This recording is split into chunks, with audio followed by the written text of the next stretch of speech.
Joe channel here over at subscribe right now over at Odyssey. So Stephen King has a fascinating Epstein tweet, and I wasn't going to cover this on YouTube because I would have to use so many euphemisms that the only people who'd be able to understand it would be the handful of Hugo Boss wearing internet autists in my Telegram, and YouTube would not be happy with all these hot words. But then I saw the Stephen King tweet, and I thought, son of a bitch, I am in. So the lay of the land is, I hate to break it to you, but our government is controlled by hostile foreign parties, and you're not going to vote your way out of this because voting got us here.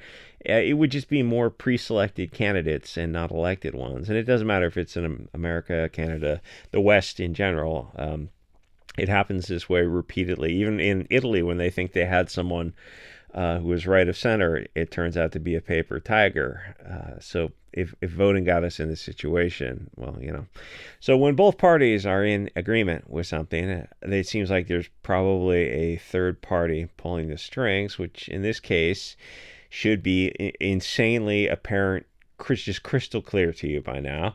And this upsets the MAGA crowd, but ideally you're following your principles and not just a candidate, which, you know, looks nervously at the MAGA crowd, and they're going to have to start coming to have a come to Jesus moment with what exactly are they. So there was a video on Bongino, Bondi, and Patel. You know, you thought like on the last candidate or president, you had Mayorkas and Garland and all those cast of evil characters who actually did look evil. And then you look at Trump's branch and you realize, oh, this is like passive evil, which seems even worse because it's like the traitorous evil. So all those characters had the before and after videos, including Trump's kid, one of his kids who's asking for the list as well. And Trump as well. They all kind of ran on certain campaign promises, and then suddenly they look like they're making hostage videos with the guy who's off screen with the Durka Durka Jihad 762, where Patel looked absolutely terrified when he was forced to make a video and lie to the American people. And just do a 180 from everything they had said before. And that's exactly what it was. He was lying. They're all lying. Stop pretending otherwise just because you don't want it to be true. They all lied, and then they got into office. And who's that guy you see in the back of Trump's videos? I forget. I'll look it up in one sec. But the guy who actually, oddly enough, was the neighbor of euphemism for Epstein. We'll just call him Epi. You can say the words a few times, and then it clicks off on their, just adds up on their algorithm. So that Epi neighbor was a part of the Wexler trilogy. And oddly enough, that actually reminds me, one of the Wexler ladies, she released this video, I put it up on my Rumble, where she says people need to move on from Epi. Her name is literally Wexler. How common do you think that name is? It's the same Wexler who's tied in to Epi and Maxwell and a lot of people around Trump.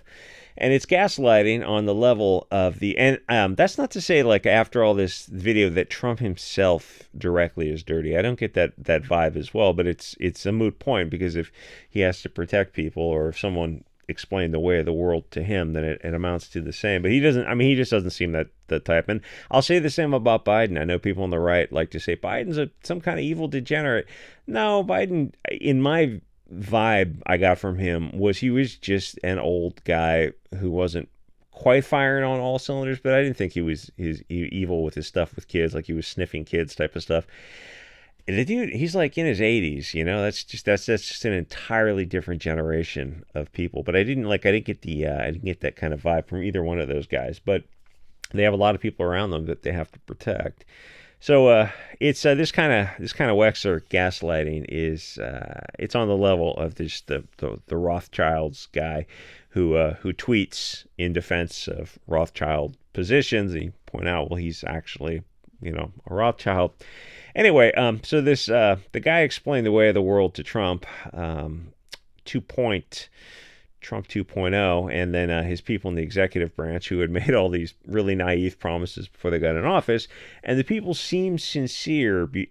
Of that, his executive crew, I would say Bongino seemed to have a flicker in his eyes where he knew something was wrong. And the people seemed sincere before they got into office, but then it was explained to them that the island stuff would cause a very big societal change, and it would take down some of the government, which most people are applauding. And it's actually not a big deal in terms of running the government if some have to step down, because the government is set up for redundancy. So if 10% of the Congress has to step down, or even all of Congress has to step down, well, it could be replaced quickly. That's a feature of most Western governments, is a succession of power. And honestly, like a fresh perspective. I mean, you have people in office who've been there, like Nancy Pelosi types who've been there for 50 years. Term limits. It's like, it's a wonder that never gets passed. But that's only half of it. People would learn other things as well, that all countries spy on each other. As Potok, I think, was the last spy who had to admit that even when countries are allies, they're going to be spying on each other, or at least allies in name, which actually, without actually providing any military support or anything other than orange juice concentrate to the U.S. troops. Very generous of them. That's a real story, by the way, the orange juice story, which I'll explain in a minute.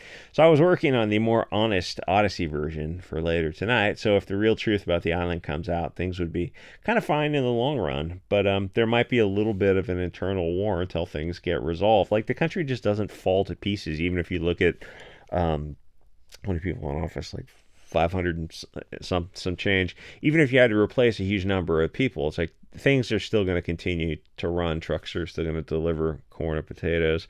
So Trump gets into office and screws up, well, every aspect of this situation by releasing phase one to the YouTube and the Twitter people. Cernovich was wrangled in there, and so was Libs at TikTok. And I think after that, she was kind of one of the first to call this out as total an insult. But like when they go to this thing and get these folders, they didn't have the time to go through this and compare and contrast and go, wait, there's no new information in this. Like, to go through hundreds of pieces of paper, so they didn't know what they were getting, that they were being used for a photo op. But that was incompetence. And it's like, well, the buck has to stop with Trump. That's Trump's incompetence. So some events I look at and I just kind of realize, oh yeah, there's no political solution. There's no way to go from where we are now to a peaceful fix. I think I'm safe to say historically it's impossible. Bureaucracies just kind of grow until they're cleaved in two, or they internally collapse. And even MAGA should have some alarm bells when they did that influencer release. And then after this little disaster, which was the first of many, things just continued to get worse, or there are no mass deportations. Another thing he ran on. Of course, deportation numbers got so bad that they stopped publishing the numbers. And I know that Trump has a lot of hardcore MAGA fans who just refuse to look at reality. The founding fathers did not want us to trust the government. That's fucking insane. So we have these checks and balances that don't work anymore. Unfortunately, neither does voting. You see these highly publicized arrests by ICE, and if you're on Twitter, yes, you'll see one a day. And that's about how the number. And the thing is, honestly, it's not even one a day. And in a day and age where everyone has cell phone cameras, you'd be seeing more. You're not. You see a dozen ICE people arrest a couple people. You'd need tens of thousands arrests a day and deportations, not just to send them to Alcatraz, to send them internally to the country. No, you need to actually take them out of the country to the tune of over 10,000 a day. And that's not happening. That's not in the plans. It's not going to happen. You would need something, would be like a history. It would make history. It would be such a big solution. Getting all law enforcement on board, a massive increase in hiring, maybe even getting the military involved. And before we say it's unconstitutional, you might be able to say it was a matter of national sovereignty and national security, treated as a military invasion, To deport something like 20,000 people a day would be a low-level war. I mean, the thing is, sometimes the numbers would have to be higher and lower because things have to average out. But it would have to be like a low-level war for the next 3 years, and that's just not happening. That's not even on the agenda. Trump is not that kind of. He doesn't have that kind of backbone to make that happen. So another way of saying that is, oh, he lied. Yes, he lied. He's a politician now. He lied. Instead, he expanded ICE. Okay, but then there aren't any corresponding mass deportations unless you criticize Israel, of course, on a college campus, and then of course you will be deported, which is fine. I'm not one of those like right-wing libertarians who wants them to have free speech. Any excuse to deport them is fine with me, but I mean, you should be deporting half the people on those college campuses are foreigners as well. No, it doesn't. Demographics is destiny. It doesn't matter if people come legally or illegally. The nation is the natale. It's the most important thing you have. So when Biden doubled the FBI, or whoever was pulling the strings on Biden, because it wasn't Biden. So when Trump got in office and said he was going to drain the swamp, did he fire half the FBI? Did he shrink the FBI by orders of magnitude, or even fire everyone in the FBI and just roll it over into Homeland Security? Or did he fire? Did he reduce any department like that? Did anyone get arrested for anything? For the J6 type of persecution, for the election interference, anything at all? No, none of that happened. And my criticism is coming from an actual right-wing conservative view, which is farther right than Trump, who isn't really anything. He's not really on the left or right. So when Epi was deleted, that's the other issue. You go, okay, so Epi, the two sides of the argument is, well, I guess there's three sides if you believe they smuggled him out of there and escaped him. The one side is like he self-deleted. The other more likely side is that somebody did it to him. You go, okay, so there's no Epstein list, and there's really not much to hold him on, and Maxwell's in prison for just supplying people just to him. So it's not really this big conspiracy, even though he had an island, and it clearly seems like a blackmail honeypot operation. But whatever. So you go, so he deleted himself on a case that he had a pretty decent chance of fighting. Why? Because the guilt was so much? Like, he's a very powerful person. You think he wouldn't be able to work some kind of deal? No, he just deleted himself. Well, that's not likely either. And the cameras went off and the guards fell asleep, and then the same thing happened in France, which I guess not a lot of people know. A lot of people talk about that. Epi had a partner in France, Brunel, I think, and the exact same thing happened over there. And when that happened, you should have realized again, there's no political solution because your government isn't in charge. And you can't actually vote for the real leaders because, I mean, they're not up for election.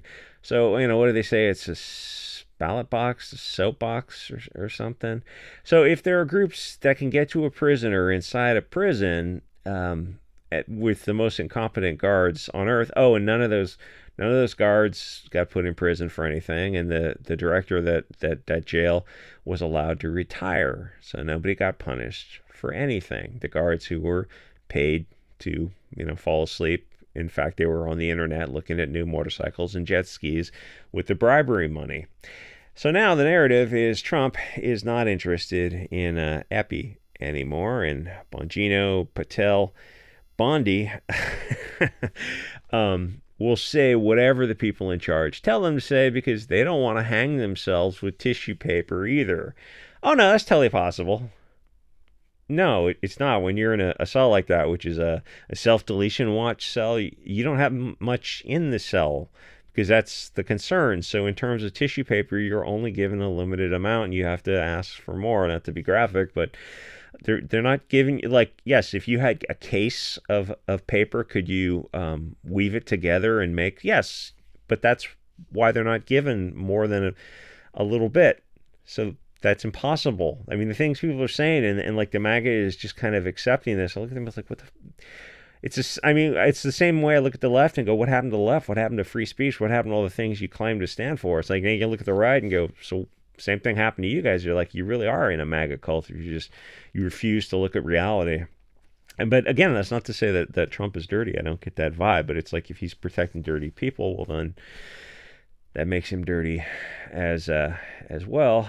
So now MAGA is forced to either admit Trump is useless, which is true, or decide that the island list didn't really matter anyway, which is the position they're now forced to take. And neither, of course, did mass deportations. And of those issues, deportations are far and away the most important thing. But the problem is that you're not getting that either. In fact, you're not getting anything.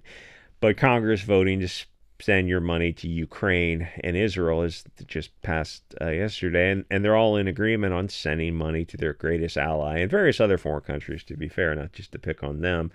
But who doesn't actually support them beyond sending orange juice concentrate once, which is absolutely hysterical. I think our greatest ally. Oh, so where have that actually been? When have they gone into combat together? Never. Oh, okay. I mean, all was it Goldie Meyer had to do is pick up a phone and call Nixon, and he went over there to help her. And I think like that kind of energy wasn't control. I think that's like there's a religious connection to the right wing where they're like these hardcore Zionists, which is it's like suicidal altruism. I don't want to compare. I don't want to care about Israel or Palestine. I wish them both well or hate them both. It doesn't matter. We shouldn't be funding either one of those. And to say that is like we'll have John Greenblatt put you on the ADL murder list. So now the left has to pretend that they want the list and that they're against kitty diddlers, and MAGA and Trump want to protect the Eppies of the world. So it's a bizarre shift in narrative, and I suspect the reality is neither side wants the island blackmail ring investigated, which, no, it was clearly, obviously it was a honeypot. I'm sure there are hidden cameras all over that place, and they're not going to. They might release some sacrificial cow to throw a couple people under the bus, because like Epi was up there, but they were glad to take him. People go, oh, he might have been smuggled out of jail, and is Israel now or on some island somewhere? No, it's just easy enough to get rid of him. He's like, everyone is expendable. The people above him, the Wexlers of the world, are not expendable. But that's why they have people like Eppies to do this kind of dirty work. And I will say, like, Maxwell getting imprisoned is kind of weird because she is connected through her father, but again, like, she's still alive and she's only been in there for a few years, so anything can happen. She might be released. Apparently she was trafficking kids to nobody. But now you have people like Stephen King, the guy with the famous It scene, if you're familiar with his books, agreeing that the island situation is all fake, which is weird because Epi was arrested for this stuff in Florida before, and he and his partner were murdered.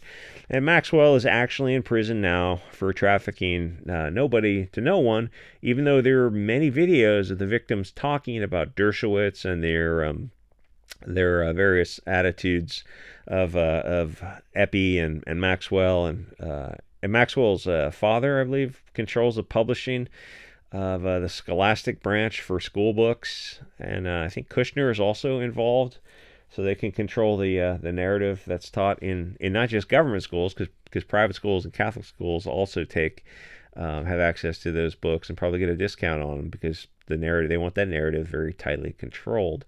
So you have the kids completely controlled in schools and beyond. Beyond in the publishing industry in general is controlled to keep certain books and narratives out of physical stores or mainstream online sales or even being printed at all. So the narrative is tightly controlled, and even when we mention this and what's going on, it sounds crazy because most people have been unaware that they've been censored their whole lives, that entire areas of thought have been kept from them. Of course, the rise of the internet started to change things but it changed things too late to actually fix things peacefully because of the massive demographic change. So Stephen King hates Trump and Musk for some reason. A lot of like the left wing hates Musk, and they can't really articulate why, even though they still buy Tesla cars. But now King thinks the island is all a bunch of nonsense, and so does the Dilbert guy, who's somewhere on the right. The Dilbert guy, I forget his name. And actually, there's dozens of other right-wing people who, in quotes, right-wing people, who have really surprised me. To have them say, oh, no, they trust Trump. I'm like, okay, well, that's like to hear somebody say this, like it was the who's that girl, the gun girl, the Catelyn Bennett girl, I forget her YouTube channel. She came out and had a statement that like that. And it's like, okay, so someone just paid you off then. Like what would it take? You run one of these small YouTube channels. You've been married for a few years. You're on your second kid, and somebody comes along and goes, "Hey, you're an influencer with a pretty big size following. We're gonna make this offer to like 30 influencers, and it's gonna be, like $100,000 cash, and you're some young mother, and you go like, yeah, you can make a stink about this, but you're not going to change the outcome anyway. It's like here's 100K just cash. It's off the books. We can put it in crypto, Monero. You'll never find it. We put it in accounts. It's yours. It's like there's no tricks. You just have to come out and support this narrative. There's a ton of people who would look at that and go, you got to take that offer. They have young kids, and it's like it sounds crazy. It sounds like a conspiracy theory, but it's like something like that really does silence a lot of people who in their mind they know they're not going to change the situation anyway. And then somebody like the Dilbert guy, who I think that's a lot of sincerity in, like they've placed their bets with Trump and MAGA, and they don't want to change that position. So they're like throwing good money after bad. They're following. They don't want to abandon him. It's like you have to. You just have to follow your principles. And then there's the people on like the real red, like the Mindy Robinsons of the world, who are shit disturbers, and she's like blasting these people as a bunch of other people are who are on the real right, and they're saying this is insane. This kind of gaslighting doesn't work. But it does work when you've got like the top 20 right-wing influencers who are all saying the same, who are all parroting the same narrative, and you look at it like, okay, so if you're this group who wants to keep this stuff controlled, you go, okay, can we take $20 million and just bribe the top influencers with varying amounts of money? It's like, yeah, for them to do $20 million. The Colbert guy, I've heard that his show is losing $50 million or $40 million a year, or it's slated to lose that kind of money this year, and they're keeping it on. They're not instantly canceling the show because that kind of money just doesn't. It's just not the end of the world to them. Anyway, so Stephen King comes out with this very unusual tweet, and a bunch of other people on the right and the left are also just kind of droning on like NPCs that they trust Trump, or in this case they hate Trump, but for some reason it's time to move on from this list, and everyone else is looking at them like they're taking crazy pills because the island is real. They literally had a blue and white temple on it. I mean, it's like they didn't even try to be subtle about it. Oh, hey, you've got a temple to sacrifice children to Moloch, and this is clearly a honeypot to blackmail American politicians from Israel. Like, yes, obvious. Like, what else? What other conclusion? Oh, no, it was just Maxwell and Epi. Oh, no, that's insane. That's insane. The list of all the people who, even Kennedy, is asked, oh, so you fly on his airplane? He pauses because he knows that he knows the truth is out there and he can't lie. He goes, yeah, 3 times, which means like 3 times on the record, because, my wife was friends with Ghislaine. Oh, that's interesting. So, I'm not saying anything. It's just, some people on the right and the left tied into this guy. It's odd. So if like the whole thing came out, you realize, oh yeah, we got to replace a quarter of the government, like 200 people in highly, at the federal level, 100 people at the federal level, 100 people at the various state levels. Yeah, they got to be replaced. It's like, okay, just better to do it. But the people who obviously do not want to be replaced.